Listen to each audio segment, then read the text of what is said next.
Well, we'll go ahead and get started. My guest, Mike Deal.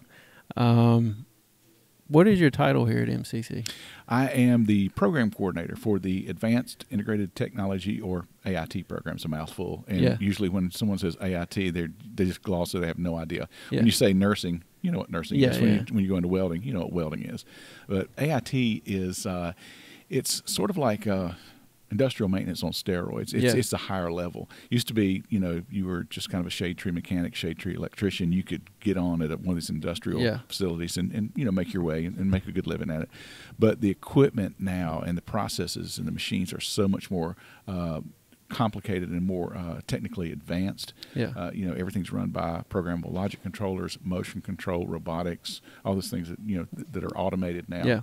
And so it's been really interesting to be a part of this AIT program. It started in 2009, which is when I left the aluminum plant and came here to help start the program. And it's been a really fun ride. It really has. And we've got a lot of support from our industry partners in and around Hopkins County, the region.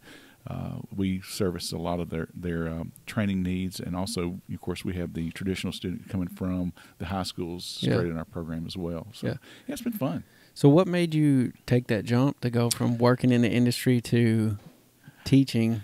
Yeah. Or you don't have to go down that road if you don't want to. No. It's an interesting road. I really liked what I did. And, it was fun. I ran a maintenance crew there for the cast house, and it was a lot of fun. And but for years and years, you get those 3 a.m. phone calls. Hey, we're down. You got to come help us. You got to come help. And it was a lot of fun wearing that cape, flying in there and saving the day kind of thing. And then but after a while, I'd done it for so long. I was in maintenance, some form of whether aeronautical or industrial, for about 21 years. And of course, like I said, 2008. It was just like getting an uneasy feeling with that. We were fixing to go through a labor contract. And I was like, I've been through that. Those are no fun either. And so I thought, I'm going to kind of reinvent a different side of it. So I made that jump, knew nothing about education. I had my degree in aeronautical science at the time and was working on my bachelor's in business. And I thought, well, I qualified. I know nothing about teaching. But I always felt like, if I had the opportunity to teach the technical stuff, that I'd do the very best I could, teach it to somebody like me. So and I'm not necessarily wouldn't teach to the engineering level. I would teach to the technician out on the floor level. There's no sense in making something more complicated than it has to be. So right. I think I kind of have a knack for that. But that's how I made that leap. So how nervous were you though when you? I was pretty nervous. Like I said, you got academia, you got all these doctors and things like that with their degrees, and you're like, oh wow.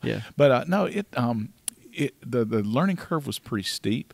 I was used to in industry, whenever I wanted something, I needed to buy something, I had a budget. I called one of my vendors or suppliers, get it in here now, and blah blah blah. Now the wheels move much more slowly. You'll be a little more creative too. And so you don't just grab something off the shelf at Lowe's or one of the electrical supply houses. It's a long process, but I understand what they're doing. And once you kind of get past that, and a lot of the ways that work to make the college work, it's fine. It's fine. It's a fun ride right now. It really is. That's cool. I've always, whether it be a teacher or a boss or just anybody, the people that I learn the most from and respect the most are the people that kind of came from that background. You know what I mean? Right. You've been on the floor. You know what it looks like.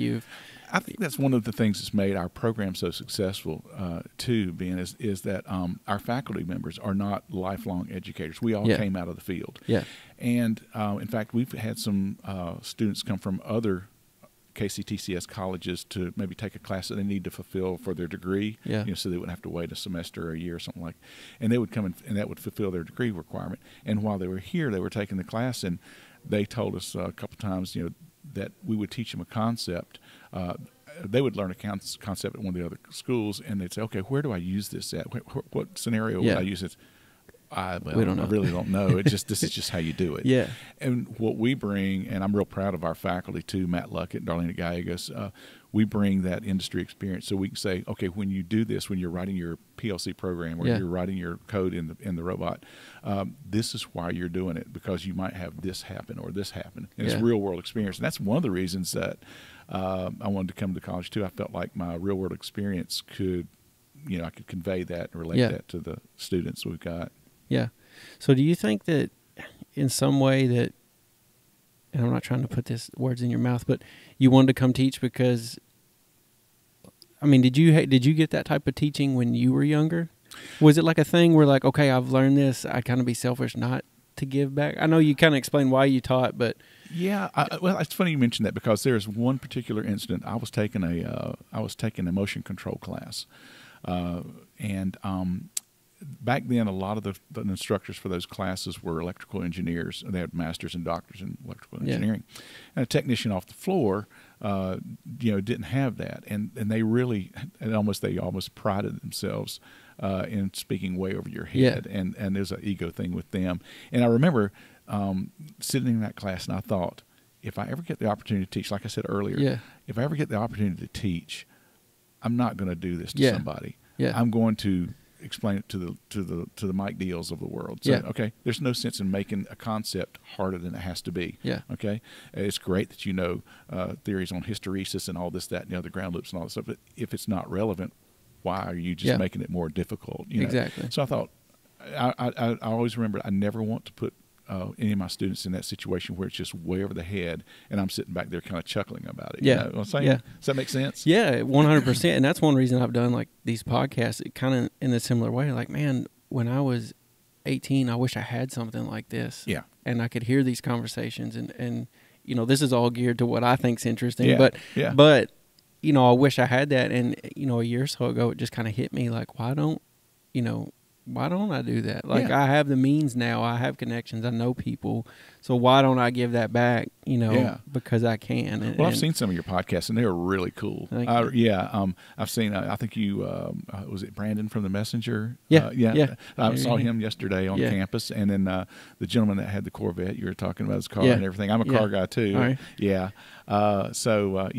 They've been really interesting. And I've had to make sure that it was okay for me to do this podcast with you through our communications director, just to make sure I'm not doing anything wrong with the system and stuff. Yeah. But it's all good. And they were actually really excited. So I've been kind of excited. I'm sorry it took us so long to get here. No, but you're fine. I'm excited about us doing this, because there's, after thinking about this, there are opportunities for us to have podcasts more like on technical issues for our students.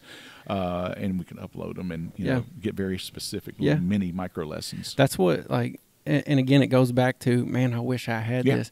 Like, there's things I do at home, like whether it be working on a car or changing out a receptacle, like whatever it is. I'm like, man, I need to start making like little clips of this. And who knows? No one may watch it, but what if one person does? And, they're a little too ashamed to go ask somebody like, how do you do this? But they can get on YouTube and no one will know. Well, I've got another funny story for you.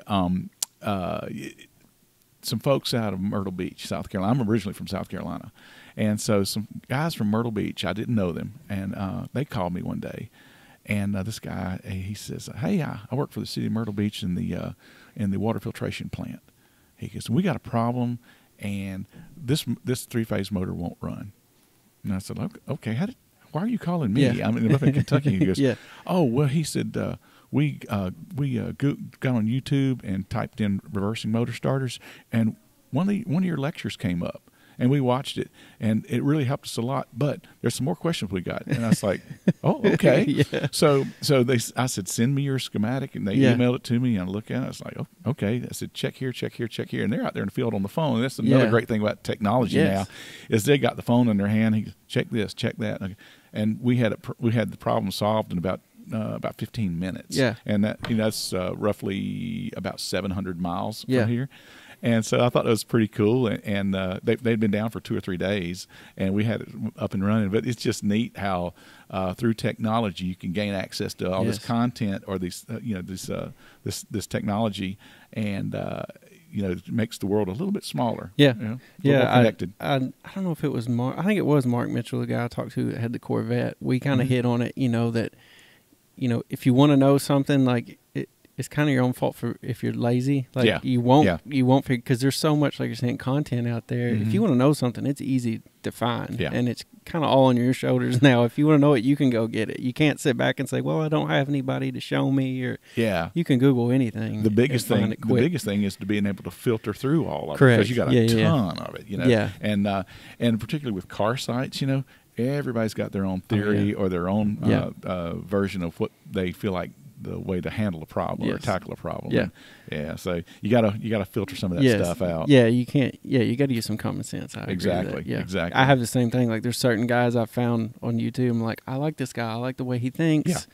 I'll subscribe to him, and then I'll search through their stuff if I need to find something. But, one of the things we were talking about technology and car. I've got a '63 Mercury. Really? My father-in-law, it was his, and he one day told me and my wife, he said, you guys drive this thing a lot more than I do. Yeah. He goes, y'all take it. It's like, oh, great. So the long story short is we had the engine rebuilt by a race engine shop here in town, and I had the carburetor rebuilt and everything like that. So I was dialing it in, and I was struggling to get it to run like it should. And so I got on YouTube, and these old timers, somehow or another, somebody made a video of these old timers tuning an engine with nothing but a vacuum gauge. Really? Yeah. Okay. And the computers and all that stuff, today's cars and sensors, not there. Yeah. Vacuum gauge. That's all they use. They use the vacuum gauge to set the idle circuits. They set the idle RPM. They set the timing with it. They did it all with the vacuum timing gauge. With the vacuum. Really? Yeah, exactly. And I was like, oh man. And that car, it dialed in just like that. Yeah. It was awesome. That is awesome. While the technology's cool, sometimes, man, going old school is cool too. Yeah. And what's cool too, like this is something we can kind of hit on, probably just their experience. Like they've done that so many times. Yeah. And a lot of times like, I don't know this, and I'll find somebody that does, and I'm like, man, I'm an idiot. But a lot of times it's just experience, like you never would think of to do it that way, but these guys have done it. They've figured out how to do it. And we were talking about teaching and me, for lack of better words, sharing what I know with others, that's one of the things that's kind of sad in the industry. You'll see this a lot with particularly older guys. They'll want to hoard all the information. It's their job security and everything. Yeah. Well, that worked back in the day, but now if you hit that roadblock where it's just that way because I said so. Well, guess what? You got Google and you got these other avenues and resources to help you work around that roadblock. And Correct. I wish people weren't that way, but I think you're seeing less of it too. Yeah, I've seen a lot of that just in my. I'm 32, but I've seen a lot of that. Yeah. And it's kind of when I go back to, it's really good when you find somebody kind of like yourself. Mm-hmm. It's like, I do want to help people. I have experienced this stuff. I do want to help you. Like you really gravitate towards those people and get all the knowledge you can. And I think when you find somebody that can be a mentor to you, one of the persons that did the most for my career was from Webster County. Really? His name's Kevin Harrison. His daughter Becky went to Webster County High School, and I'm not sure when she graduated, but Kevin Harrison helped me in my career more than anybody. I remember I was working as a maintenance guy at a feed mill in Henderson, and through an ice storm back in the 90s, I guess it was. Yeah. He lived down the road from me, so he had a 4-wheel drive, so he got me to and from work for about 3 or 4 days in a row until the roads were cleared. And we got to know each other, even though we were neighbors. We really didn't know each other that well. Yeah. And we got to talk, and we had a lot of common interests: European sports cars, things like that. He had some, I had one, just things like that. And then we started talking about our jobs, and he said, you and these were his words. I'm not putting. He said, you got a lot more going on for you than you're not tapping your potential. I was like, I don't know. So anyway, he got me on. My first real industrial job was at Accurate, where there's a lot of automation and stuff like that, and took me under his wing and did more for me. And the guy just unloaded his wealth of knowledge in every conversation we had. We were walking the aisles of on the manufacturing floor, constantly helping me, and giving me information and tips of the trade, this, that, and mentoring. Yeah. Mentoring is what he was doing. And I've never forgotten it. He unfortunately passed away a couple of years ago, but just a fantastic guy. And so I've never forgotten that. So I want to, at some point, I want to, if somebody wants one, I'll to be their mentor. So give back. Exactly. Exactly. Yeah. That's just been huge for me in the last few years. Like I said, like with doing this, I'm like, man, there's so many people. I know even if they don't say it, there's people out there that want some help, and not like I know a lot, but maybe I can find somebody that does and give them that. And I've had a few of those mentors myself. And it's funny too. A lot of the ones I've had, you walk into like a plant or something, you start working. For me, it's normally been the guy that didn't want to help anybody else. Yeah. And people are like, nah, that guy, like he's stuck up. He doesn't like people. And I don't know what it is. Like sometimes I'm just drawn to those people, or they're drawn to me, but and they'd unload this wealth of knowledge, and I don't know why, but some of them just like me, and they hey, take it. It's a gift. Run with it, right? Yeah, I'll take it. Yeah. So here in this program, what all type of degrees could someone walk out with if they came in here? Okay. Well, the AIT degree is just one degree in the Applied Technology Division. I got so you. The Applied Technology Division is like a big umbrella, and we have different programs under that umbrella. So we've got agriculture, we've got a machine tool, which is machining. Yeah. Those two were shut down for a number of years, and industry started saying, hey, we've got to have some machinists, and the agriculture folks says we've got to fill in this pipeline. Yeah. So we brought those back. We also have HVAC. The college had shut that down for a little while, and now the demand for HVAC technicians is coming back strong.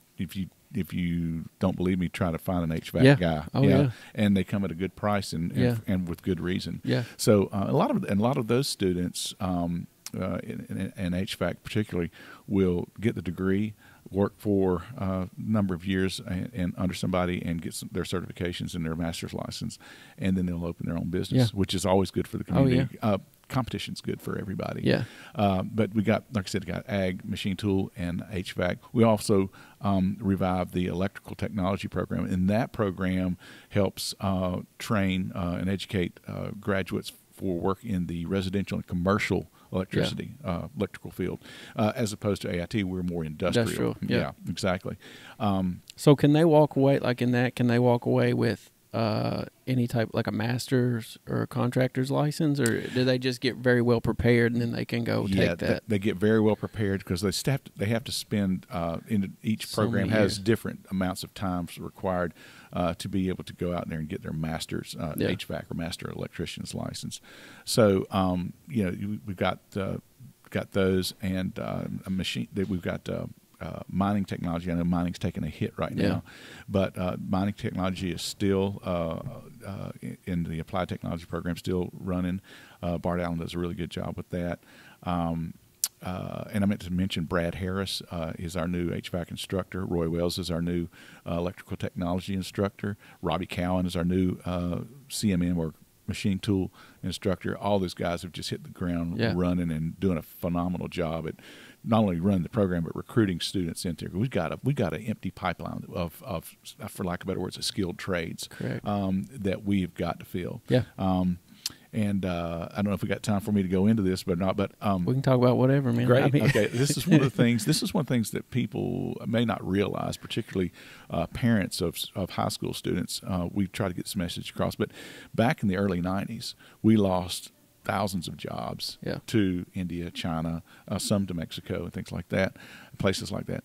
And they went over there for the cheap labor. Okay, well, as you know, the middle class over there, particularly in China right now, the middle class is starting to grow, and they're wanting the cars, and they're wanting to buy homes. They're tired of living in apartments with 15 people crammed in there, sleeping on the floor and things. They're wanting homes and cars and things that the middle class here in the U.S.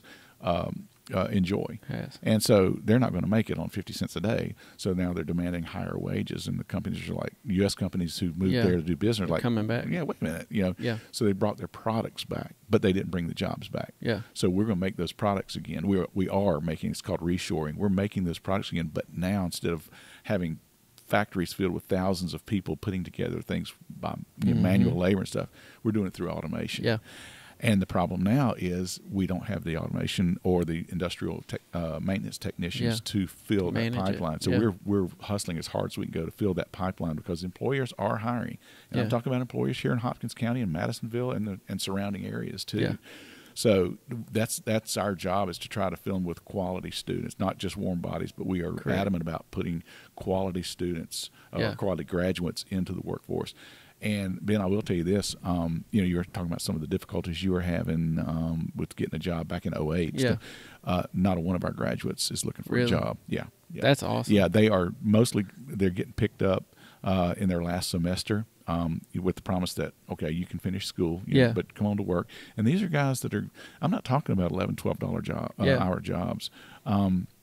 Most of our guys are coming out of here making somewhere around 25, 26 an hour without any experience. And once they get into the experience, they're moving into positions that are paying, anywhere from around 32 to 38 an hour. Yeah. That's good money in this area. Yeah. It really is. And especially to see like their investment to get that. Yeah. You know what I mean? Oh, like 2 years, and I mean, and there's so many different ways to pay for college now. That we got work ready scholarships that if you go into a technical field like nursing is considered that too. Yeah.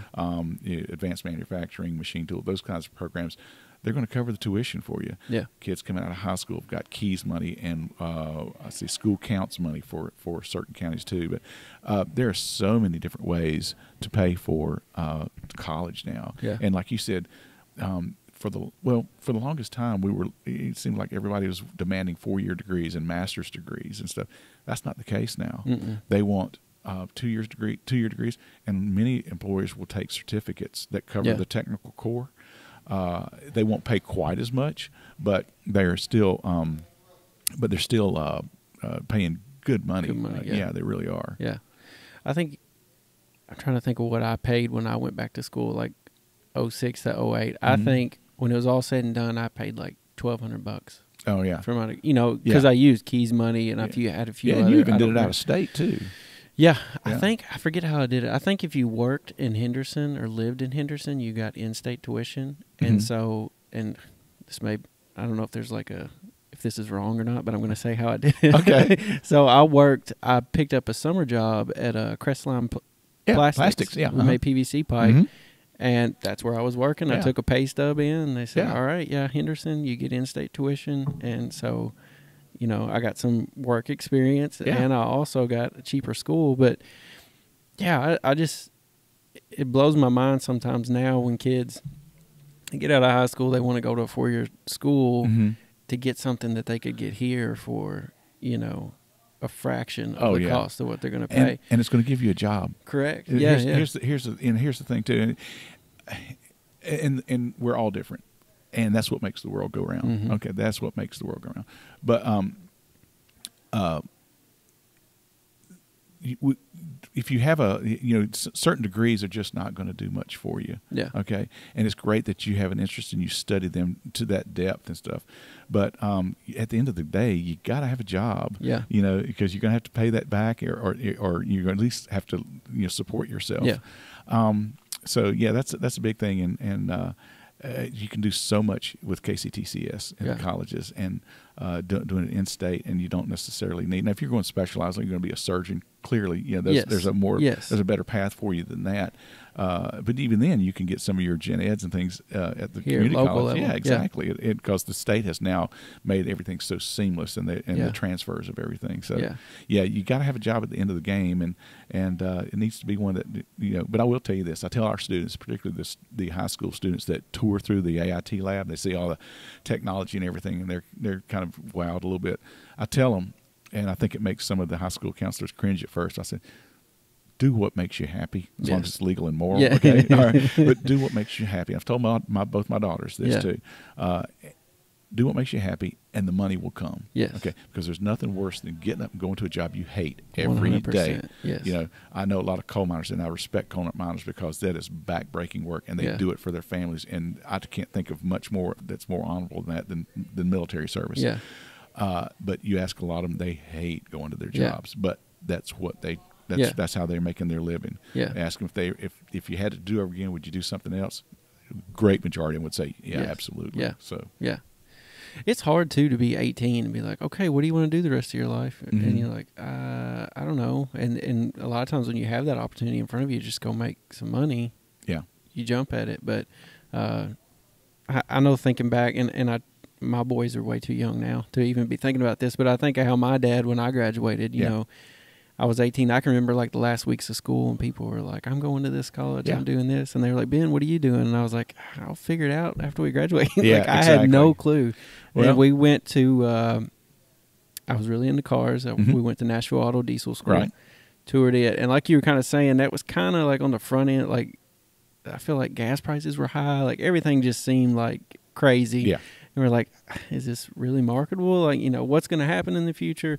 So, and it was really expensive to go down there. So we're like, not going to do that. Yeah. So I told my dad, I was like, I want to go to a 4-year school. And he was like, well, before we do that, let's go look at something else. So we went to Ivy Tech, and it's kind of like what you were just saying about when people walk through. I started walking through it. You know, this is a lot nicer facility than what they had then, but same equipment, same everything. And I was like, man, that just looks so cool. Yeah. Hands-on, you know, that's what I want to do. And I'm thankful that my dad pointed me in that direction versus, you know, just, you know, I could have went 10 different directions, but he, you know, he was invested in me my whole life and knew, you know, I'm more hands-on, you know, this is one thing that's going to benefit you. He never told me, no, you can't go to a 4-year school, but let's look at the things that, you know, are most like you. And that was huge. Yeah, and what we see, particularly with students coming out of high school, the more engaged their parents are with their decision, not making the decision for them, correct. But the more they're kind of supporting and at least knowing what they're going to go into, the more successful the student is. I mean, that's not stats out of a book, but we see that. We see that, yeah. And you know, you're talking about the hands-on part. That's the thing about AIT is used to be there's a big void between the technician on the floor and the engineer. Well, now with the equipment that more advanced, that technician has risen closer to an engineer's level, but it still has that hands-on component because we'll ask students. Engineering seems kind of cool, but I don't want to sit behind a desk all day. Yeah. I get that. Yeah. So this is they have the engineering concepts that they have to use, but they're still doing hands-on stuff. You know, I can take you. You know, I've known some electrical engineers that can open up a panel. They can design that panel. The electrical load is spot on, perfect. Yeah, exactly. Open the panel, and they couldn't a bit more tell you how to test the coil of a relay or a motor starts on. You know, that's just because they've never had that hands-on. Yeah. So that's what's missing. That's what the AIT students really like about this program. Yeah. So what do you think the split is percentage-wise, sit-down classroom versus here in the lab for the program? Well, let's see. That's a good question. 50-50, or is it? We're trying to make actually it's going more lab time than it is our classes are all online. Okay, there's no I should have probably backed up and said that about the AIT program. All of our classes are online, so anything that you would do to sit in a classroom to see, like lectures, quizzes, reading assignments, and all that stuff, all that's given to you online. And we have a really cool format. I've got a big 80-inch TV screen behind me, and my PowerPoint's back behind me, as opposed to a lot of online classes where the PowerPoints are just voiceover. And one student said, man, it's like listening to Siri all day. Put you to sleep. Oh, quick. Exactly. I've had those. So we've now got a high-res camera, and we lecture to the camera. And the PowerPoints are behind me to help make the points and stuff. But now I can pick up parts and components. Say this is the rotor or the stator of a 3-phase motor or whatever, Yeah. And I can show the camera. Notice this, that, and the other. And it's much more engaging. So that part's online. And then once they study a subject where they may be control transformers, just pulling one, they'll study everything and read about it and all that stuff and listen to my lectures on transformers. And they'll come to the lab, call up, and they'll say, hey, I need to this is Ben McCurry. I need to schedule a time in the lab from 10 to 12 on Tuesday or whatever. And you come in, we'll hand you your material, take you back to the trainer, and say here's everything you need, and you'll do all things transformers. So you'll get that hands-on. You'll test them, you'll hook them up, you'll check them, and all this stuff. Yeah, troubleshoot them, and so you get that hands-on component too. And then you're here in case. Hey, during the lecture you said this. What's that even mean? Absolutely, we got a lab instructor on board, in the lab. At all times. Yeah. And our lab schedule is real flexible too, whether you're out in the field working swing shift, night shift, day shift, afternoons, whatever. we're open like Mondays and Tuesdays we're open from 11 a.m. to 10 p.m. And then Wednesdays and Thursdays we're open from 7 to 2. So we have yet to see a work schedule that won't accommodate. And don't get me wrong, a lot of the responsibility is on the student to make sure he gets the work done and schedules time to get in there. Yeah. So what do you think, and this is another percentage question, Sure. but so like people already in the workforce versus people coming right out of high school too? I'd say about 85% of our AIT students are incumbent workers already in the workforce. That high? Yeah. Yeah, it is. It's very high. We, like I said, the industry partners of these manufacturers locally and regionally, they're sending a lot of their workforce here because if they can get some idea of how the equipment runs, maybe they won't be full-blown technicians, but they'll at least understand, okay, I got to have power for this to do, and if I don't see this work, I kind of get an idea of what's going on. So it gives them a skill set that's rather than just getting on the phone and calling maintenance immediately. Yeah. So, and it also helps them on the track to becoming maintenance technicians too. Yeah. So like I said, if it weren't for the online delivery and they had to sit in class every day, it wouldn't happen. No. It wouldn't happen. Just because employers can't afford to have them off the shop floor that long. Correct. So. Yeah. I know one that you just kind of hit on this, but when I came straight out of high school, did my basics here, went to Ivy Tech. Yeah. And there was, Berry Plastics they weren't in Madisonville then, they were just solely there in Evansville. Right. And huge factory. Mm-hmm. And the majority of my people in my classroom were just guys from, Berry, same situation, either just a machine worker and they're wanting to move up into maintenance or maintenance guys and they would start talking about stuff, and here I am 18, like, I'm mechanical and I've worked on some, but I don't know what they're talking about, and it was a big learning curve. Not only, I'm learning new material and they're asking all these questions. Yeah. So then I think one thing for me that I didn't like is I learned how to wire up a trainer very easily. I knew that trainer. You asked me how to do something. Then when I got my job at Genmar, I'd go out there and I'd be like, well, where's the limit switch? Well, then I'd have to dig through, 3 inches of dirt or muck or whatever it is coming off the machine, and there's a limit switch. And now I got to trace wires through dirt, and it just there's a disconnect there, and I don't know that you can really do anything about it, but I can see where if you're already in the industry working and you come back here, it's going to benefit you because then you can look at this, then you go to work, to work the next day, and you can say, oh, now I see how. But I was limited in that because I didn't have that experience, and so I mean, have you ever thought it like? Oh yeah. What do you do to help bridge that gap? We are already ahead of the curve on that one for your question there. You're right. These trainers that are made by these third party that are tailored to education. Yeah. Okay. They mean well, but they aren't. And they have real world components on them. Yeah. But the way you hook them up and kind of plug and play banana plugs on the wire, you don't see that in the real world. So after several years of running the program, we stopped, and we're constantly in a continuous improvement mode. And one of the things that we realize is that it is not preparing for students, just like the scenario you just painted. Yeah. Okay. So we have built new cabinets and put the real world components in there, but they actually have to pull the wire. They have to find those limit switches on the trainer, understand how that goes back to the cabinet, things like that.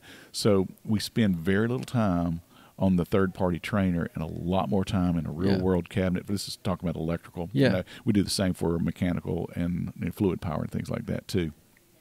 But we have started pulling our students off those trainers so they can get that real world experience. Yeah, because it's a huge disconnect, and we're trying to lessen that. Yeah, and I was like, man, I know what I'm doing, but like I felt lost the first few weeks. I was out, and obviously you're gonna anywhere you work, you're gonna have to learn that place, kind of how everything is, but. I just never thought about it when I went to school, and then when I got in the real world, I was like, "Oh my gosh, what am I doing?" Well, and to validate that, there's a company here. I probably better not say their name, but there's a company that has that's hired a couple of our graduates, and then they've also sent some of their employees back to this program, and they said that they are seeing a just a better seamless transition hitting the floor as soon as they hit the floor. Yeah. And the ones that are already there, they said that their skill sets are just really improving. So so it tells us we're doing something right. Yeah. Do you see much interaction between guys in here that are already in the field and like maybe a guy that was in my situation? I'm glad you brought that up. I wanted to say something about that. When you come into the lab, there's only so many pieces of equipment we've got. So we sometimes have to partner up. And what we see is we'll get a guy that may be in his 40s, mid 40s or something like that, working with a guy, somebody's maybe 20 and not seen as much. Yeah. So they'll work together, and it's really kind of neat because they're almost a generation apart, and they're working together. And the newer guy the younger guy is picking up so much stuff. So we see that we really encourage that. Yeah. So you hit on this earlier, and I'm going to come back to it. You were talking about like the HVAC guys. They come in, they do the program, they go to work for someone, then they start their own business because, just like you said, like I see a need, in the community for that, plumbing, electric, like pretty much anything, trades. Do y'all have any programs that kind of ties like the business side of that and the technical side together? Yeah, like to help them. Each of those are an associate's degree, so they can take some business classes to help satisfy the requirements for the degree. Yeah. They can do that. And that's one of the advantages of going ahead and finishing out the degree as opposed to just stopping at certificates. Yeah. You get that business sense, those business classes under your belt. And again, you're not going to come out a business major with it. No. But it gives you an idea as to, okay, why is safety important on the shop floor? Yeah. Well, you trip, you're injured, that costs money. It comes out of your pocket. It comes out of the employer's pocket. And then you wonder, okay, well, why did we not get this much a raise this time? Or it kind of makes everything relative. Yeah. Relative. Yeah. I see a huge need, and I feel like I've talked to my wife about it, and she gets tired of me talking about it, but just on the contractor side of like the industry, I work in the natural gas industry, but just the contractor side of it's hard to find contractors. And I wonder, do you see that? And I don't know if you hear that much from the industry around here. Like, do they have a hard time finding contractors for different jobs that they have? Yeah, everybody is really busy, and of course, and I don't blame this at all, but a lot of your contractors are going to go for the bigger jobs. Yeah. Prime example is I pick up a lot of work on the side with some PLC programming and things like that. Mostly jobs that are maybe $3,000-$4,000 because when the big engineering firms they don't want to mess with it. They're not going to come down here for that like that. Yeah. But there's a big need for that. Particularly, we call them your smaller family-owned companies. Yeah. They are getting technical now. Yeah. They're not. We don't call them mom and pops anymore because that makes them sound really antiquated. Yeah. But even your fluid power shops are now starting to get into controls and PLCs and things like that, and panel views and things. And the average Joe just can't pick that up and do it. Yeah. But to call one of the big engineering firms or contracting firms, maybe out of Evansville or somewhere, they're not going to come down for something $4,000 or $5,000. No, they're overhead so much they can't. Yeah. And that's what I see. Like the more I'm in the industry, I'm like, man, there's a huge need for, like you're saying, like that. Obviously you're not going to walk out and be making $1 million a year with your business, but there is like that small business. Yeah. Contractor type, whatever you want to call it, there's a need for it. And I was even on the phone the other day with, for the job I do now, I was talking to a contractor. We're going over a bid that he had sent me for some work. And, I was just talking to him about how their business was going. He was like, man, he said, I could, I need 2 more crews out working, but I just don't want to hire, like you said earlier, just some warm bodies to fill to go out there. Like I want it to organically happen and some good people. And just like, man, everything I think, like I'm starting to hear it, in the industry, like like you're saying with this, there's a need for people that know what they're doing and are interested. And again, I'm going to relate back to my 2 boys. I going forward, I want to help teach them, like you may not, like what you're learning or what you're doing right now may not immediately fill your pockets or something, but like thinking down the road 5 or 10 years, like some of these, if you want to start out small programming PLCs or something that, for someone younger, it may not be a whole lot right now, but down the road, like it could lead into more, and I just keep seeing that in the industry. Like you could take anything, plumbing, electrical, carpentry, whatever it is. But Yeah. like starting small, and there's just going to be more of a need for those jobs as some of these older guys move out. I think one of the things will give advantage to your boys. I know they're still young, but get them outside. Yeah. Get tools in their hands. Yeah. Let them play. You Yeah. know, I lost more of my dad's tools and stuff like Oh, that. yeah. It's okay. You know, Yeah. And sadly, we see some students come in, and a lot of it's because there's a father figure missing. You know, Yeah. that male figure is missing in their lives. But we're seeing them not even know how to read a tape measure. Yeah. Because they were never out in the garage or the carport or anything, sawing a 2x4 or anything Yeah. like that. And so that's part of the reason we have a void. One of the other reasons we have a void too, Ben, is we preach this message a lot. I told you back in the 90s when manufacturing was big and they lost the jobs and stuff. Well, that was also when a lot of the plants were dirty and dangerous. What we call Yeah. the 3 Ds, the dirty, dark, and dangerous. and they were. Yeah. But now as automation has come back, or has come onto the scene, and the products have come back to the United States. These factories, these manufacturing facilities, are clean, a lot like this Oh, lab. yeah. You go Yeah. into Berry Plastics. You could eat off the Yeah. floor. It's amazing, just brightly lit. There's a company in Princeton that we've done some work with. You walk in, brightly lit, music playing over it. It's just clean as a pin. So Yeah. it's not that old school manufacturing. A lot of people still think it is. There's some out there Yeah, like yeah. that, but Carhartt is clean. Oh, yeah. It's a clean facility. Yeah. And all this equipment can't run in dirt and No. and grime and heat and stuff like that. So a lot's changed, and I think the parents of some of our graduates coming out of the high schools still think that's the way. I don't want to send my kid to that. Yeah.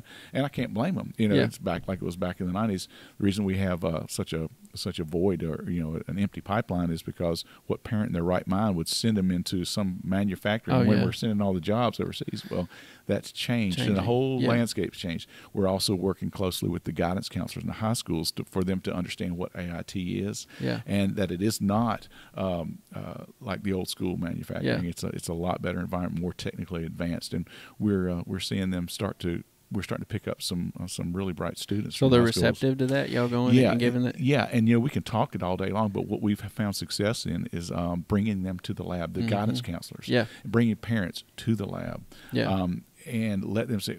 And a lot of them are so surprised, like, "Oh man, we had no idea this was even here." Yeah.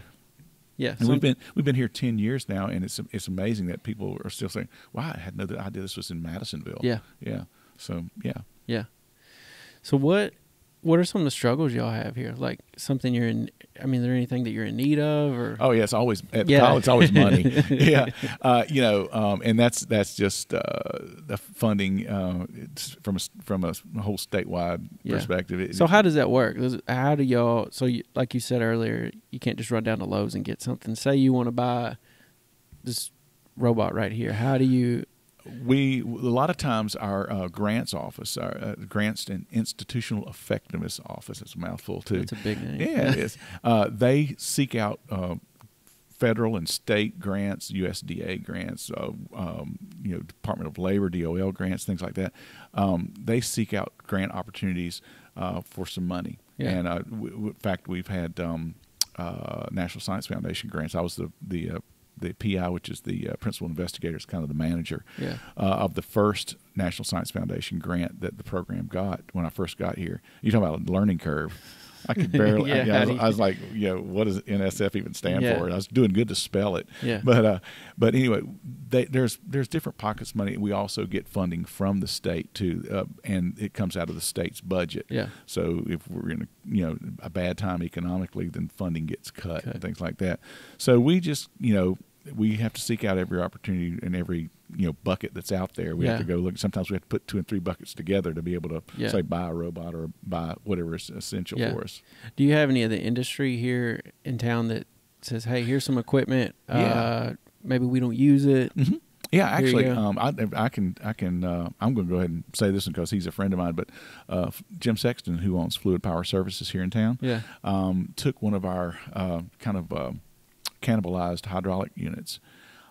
refurbished it, rebuilt it, made it better. It came back way better than it was originally, and now we've got a real world hydraulic power unit to teach with. Yeah. GE has they gave us one years and years ago, and it's loaded with sensors and switch and detection devices and things like that we can use. So they do. They help us a lot. We are very grateful to our industry base. Like I said, you just name any of the manufacturing companies around, or electrical contractors and things like that. They support our program, and they have stepped up good. Yeah. So we get donations of equipment, donations of funding, but most of it comes from the state budget and grants and things like that. So how do y'all set up your you say, okay, our end goal is for someone to have this AIT degree. How do you set up, they need to learn this, and that? I mean, does that come statewide? Is that different from each tech school? The AIT program is really unique. We were the only college in the 16 KCTCS colleges that had an AIT program. Everyone else, I'm not trying to throw shade, but everyone else was teaching basically the old style industrial maintenance. And they would teach. They were still siloed. Like you were an industrial electrician graduate or an industrial mechanic. Well, I'm telling you, you probably already know this. Manufacturers in particular are not hiring single trade employees. They're not hiring just an electrician, just a mechanic, just a machinist, just a welder, because those are 4 or 5 different salaries they have to pay, plus the insurance and everything. So they have been wanting, in order to be competitive with those guys across the seas, they have to be competitive, and so they would rather have one person that has all those skill sets and pay him more, and pay him much more than paying 5 different, and in particularly 5 benefit packages. That's just really hamstringing them. Yeah. So now they're getting all these skill sets, and our industry partners tell us what they need. Okay, and this is how the program was developed. We solicited information from our industry partners, and they said we've got to have somebody with electrical and PLC. If they don't have PLC, they're not even going to get an interview. Got to have somebody that knows fluid power. They got to be able to be in conduit. They need to understand about machine installation and things like that. Process control. So we listened to what they said, incorporated it all, and that's how we came up with the class listing that's required. That's cool. Yeah. So, okay, I guess that's all I had to ask. I do want to take 1 second too. Ahead. I want to put a plug in for our administration too. They've been really supportive. I don't have to do this, by the way, but no, they have been super supportive. They understand how important this program is to our community, not just to the college, but to the community as well. Because it is, I hate to say the phrase, we're all in this together. Yeah. If there's no industry around because we don't have a qualified workforce, then we're not going to have a program. Yeah. I'm not going to have a job. Yeah. It just all works together. Yeah. If we don't have a workforce to deliver to them, they're going to look elsewhere. Yeah. We look at our students a lot like the product. A lot of times they look at students as the customer. But in the AIT program and most of the applied technology programs, we look at the industry partners as our customers, okay? And we supply them with a product, which is a student. And it's not to dehumanize the student. No, but and it's a very simple business model we use. It's we have to make the best product we can to put out on the market, because if company A continues to get a bad product from MCC, they're going to say, don't buy that stuff from MCC anymore. We're going to go somewhere else that can give us a product that will deliver and do what we want to do. Yeah. So that drives us. That drives us to continue to make this program better and better and better. And I guess it works. Yeah. I'm guessing it's working. We try really hard. Yeah. It's really hard. But that is our business model. Yeah, that makes sense. Mm-hmm. So is there anything new that y'all are going to be doing here? We've got we're just swamped right now. We've got to create some advanced robotics classes, and we're going to also be communicating with have the robots communicate with each other through PLCs, and we built our own network. Matt Luckett did a super job at building a network in house, and it's not out on the college or anything. It's just in house. And so all of our PLCs are talking to each other, can talk to each other. We can talk to drives, we can talk to panel views, all these things that we can talk to across the Ethernet. Yeah. And the robots are no exception. We're a little bit behind on there, but again, we are so busy. We got, like I said, new programs come in, and just we're getting tapped to do this, that, and the other. So it's just like real world. Real world. Yeah, that's just what like industry. That sounds like real work. Yeah, I was like, wow, man. So, but we and we've got a couple of exciting new programs that are on the horizon, and we've got some. We've got a fermentation science program that we're trying to push through. Haven't got approval on that yet, but that's a big industry that's coming, and we've got to be able to support that. They need support, So, yeah, it's pretty exciting times, and so yeah. Well, I appreciate you sitting down. Oh yeah. Is there anything else you got? Yeah, I got a question for you. Okay. You said you're a car guy. What do you got? Well, I just bought 1989. It's a R3500. I probably don't know what that is, but it's like the square body Chevy trucks. Yeah, but it's a crew cab. Okay. Yeah, and it's got a service bed on it. Oh. It says it came from North Carolina. It says North Carolina school system, whatever. Yeah. But yeah, I had an 83 C10. Yeah. Was my first truck when I was younger, and I got laid off from my job when I got a little older. We had a baby, and I was like, I need to sell it. So sold it, and my wife told me when they drove off that day, she was like, whenever we get in a better spot, like you can get another one. So I was actually looking for just a newer 4-door truck, and I saw this, and I was like, man, I'll never be able to, they're just hard to find. So I got it, and I joke about it all the time. It's kind of one of those things like, I really love it and like it, but a lot of people are like, why are you driving, why do you like that? You know what I mean? Yeah. But it's just fun. You can get in it. You can mess with it. You're talking about setting the timing with the vacuum. Yesterday, my oldest Beckham, he was outside with me sitting, on the grill right there, and had a timing light. And I was telling him we had loosened up the distributor. We were messing with it, setting the timing, and I just love that. You can mess with it. You can do whatever you want with it. People put LS engines in them. Just. I talked to Mark Mitchell, again, referring back to that. I said, it's kind of like a Lego set. You know what I mean? Like you can just take parts from here and put on it. And I just love that. Just being able to mess around with stuff like that. Yeah. I'm going to need a car, and this is going to sound crazy, but I'm going to, my next daily driver, I love antique cars. I absolutely love them. And I'd like to get something like anywhere from a 38 to 40 model business coupe. And one of the reasons is I just love those body styles. Okay, they're real simple. There's not a lot to go wrong with them. Yeah. Okay, but the thing about it is if you're going to drive a car every day, why not make it one that you really like? Yeah. And these type cars, you're not going to lose any money on them. You go buy you a new truck or something like that. And some of it's necessity. You got to in these days you got to have these trucks and things like that. But you lose money so bad. But these cars are just sitting there holding their value, if not increasing. So I was like, I may change my mind, but especially on like a 15-degree morning. Yes. Those heated seats are awfully nice in my truck. Yeah. But no, I might. I think that's what I want to do. I want to do that. That'd be cool. Yeah, I love cars. Do you want to keep the original engine and all that, or put something a little more reliable in it? The only thing I'm going to change I'm putting the cart in front of the horse. The only thing I'm going to would take out the point ignition system and put the electronic ignition, and you can hide it under that distributor cap. Nobody will ever see it. It's so much more, so much less maintenance, and so much more reliable. So I'll probably do something like that. But I did that to my 63 Mercury, and it made a world of difference. Is that the little, like the Holly, like the EFI Live, like those, or what is? I put the I can't remember the name of it. It starts with a P. Pentronics or something like that. I know what you know. I put one of those, and it's just like I said, it's a little inductor sensor in up under the distributor cap, and it does away with all that condenser points, timing, gap, dwell, all that stuff. Yeah.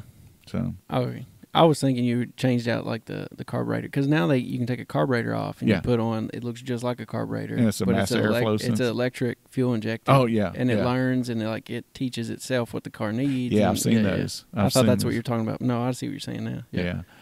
So, but that's I've got that on that. It's got the big Ford. It's called a FE Ford Edsel 390. Yeah, it's a big old boy. Yeah, but it's fun. That car, it just floats down the road. Yeah. That's how this truck that I bought, it has it's got 43,000. Well, it's got 44,000 miles on it. Wow! And it was all documented because the school system had it, and they kept up with all the records. And I had to change some gaskets and stuff that just dry rotted over the years. But I'm like, it's crazy how reliable a 32 or 31-year-old vehicle is. Yeah, like you're saying, like it floats down the road. It's straight. Yeah. In some respects, it drives better, I feel like, than some of the newer, like if you hit the pedal, like you go, like some of these trucks, you hit the pedal and it lags and then you take off and, all that. Sort of takes away from the driving experience, doesn't it? Yeah. I like to be part of the car. Yeah. I had a 70 model Opel GT. It looked like a 3/4 scale Corvette. Really? Yeah, it's a good looking car and handled real low center of gravity. And you sat in there and you drove and you were part of the car. Yeah. You're part of the driving experience. And that was a lot of fun. I've often thought about getting another one of those. Yeah. We'll see. Yeah. But this truck, it's a 4-speed. Yeah. And it'd been a while since I'd driven, a manual. And when I first got it, I was driving it and then just kind of learning the vehicle because they're all kind of different, especially older ones, and learning when to shift and not, And, a few times it would backfire or something. I'd have it in the wrong gear. And my wife looked at me, she was like, is this truck broke? What's wrong? I'm like, no, like you just have to learn. Like she didn't get it. That's a wife's job. Yeah, and she kept going on and on about it. And then one day she was just kind of joking. We left, I think we ate at Pizza Hut or something. Yeah. And she was kind of joking and she got in the driver's seat. And I just walked around and got in the passenger seat. And I was like, okay, like you can, she was like, you're going to let me drive? I said, yeah. And she'll probably kill me for saying this, but as soon as she pulled out, like it just died. And then when she finally let off, we were just jerking going. Yeah. She was laughing so hard. And she was like, I thought that the truck was broke. I didn't know it was this difficult. I was like, and it's like you said, you got to feel the vehicle and know what's going on. There's a learning curve to it, but it was funny watching her drive it. Yeah. It's fun but stuff. I love it. Yeah. Yeah. And my wife, she likes riding in the Mercury too.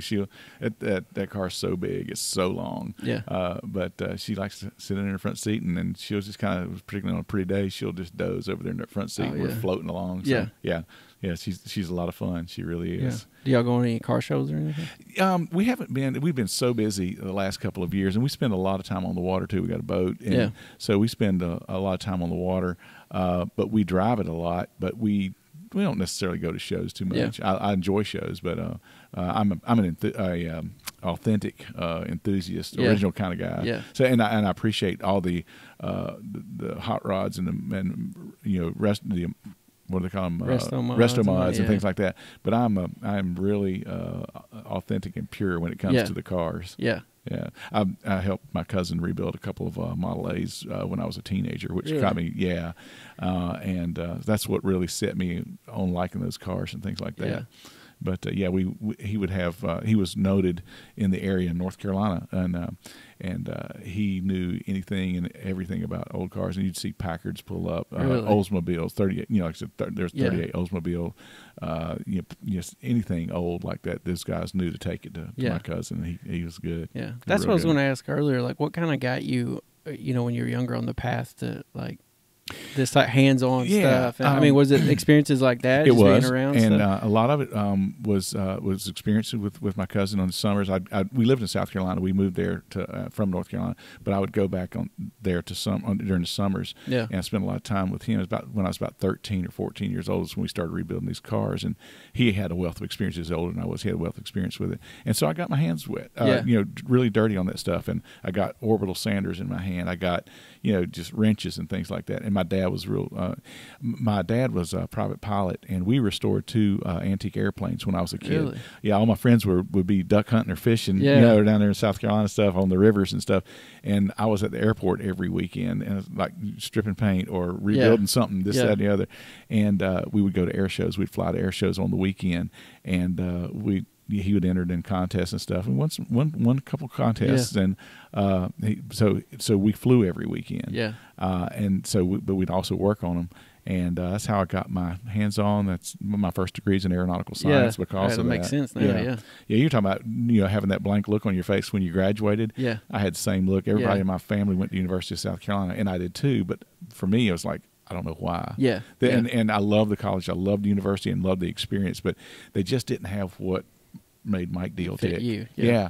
So I transferred to an aeronautical school, Embry-Riddle down in Florida, and I put the best of both worlds, hands on, my love for aviation that my dad taught me, and that's kind of how I got my start. And then all those concepts like fluid power, electrical, all this It all stuff, controls. translate. Yeah, it all translates into industrial on some level. You gotta make some adjustments and tweaks mentally. Yeah. But yes, there's a lot of the same concepts and principles.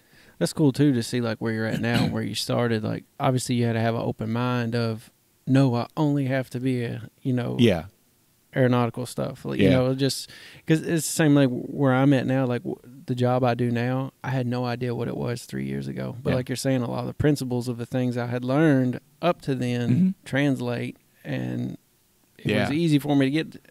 No doubt, there's stuff I had to learn. Yeah, and a lot of things I had to learn, but the electrical side, that's the main part. But like I kind of understood a lot of the concepts and was able to go into it. And I think that's big too for people, just to have an open mind of, I got this degree, but I don't need to just stay in this box. Like there's a wealth of opportunities out there. Yeah, nothing's ever, when you're learning something, nothing is ever a waste. My dad always told me that one. But like I said, I had no idea. I tell my students this too. I had no idea what I was really wanting to do till I was 21, and the light bulb went off. Yeah, I put married the hands on with the aviation and stuff, and made some hard choices. I had to leave the state, and was on my own financially and everything. Mom said, "Go ahead and do that on your own." Yeah. But I did that. But like I said, my experience at the university was fantastic, and wouldn't take it for anything. But it was a little more expensive route to get into where I'm at too. So, but I remember when I was in high school, I was going to graduate in high school, and I was going to go on the road. And I was going to be a bluegrass musician, a banjo player, and I traveled up and down the East Coast, with bands and stuff like that. And I was like, I'm going to do this. And suddenly, I didn't have that steady paycheck, and I was like, I sure would like one of those. I'm seeing some of my other friends graduate college now, and they're like starting to get jobs with real checks and insurance and benefits. I was like, Yeah. But I had a good time at that too. Life's all about the experience. Yeah. So. Well, I appreciate it, man. Oh, I hope I didn't talk too much. No, perfect. Yeah. We'll come back again sometime. I'd love to. Again, maybe you and I can sit down and we can talk about making beer. Yeah, sounds good. Yeah. Okay, man. All right. Ben, thank you so much. I appreciate it.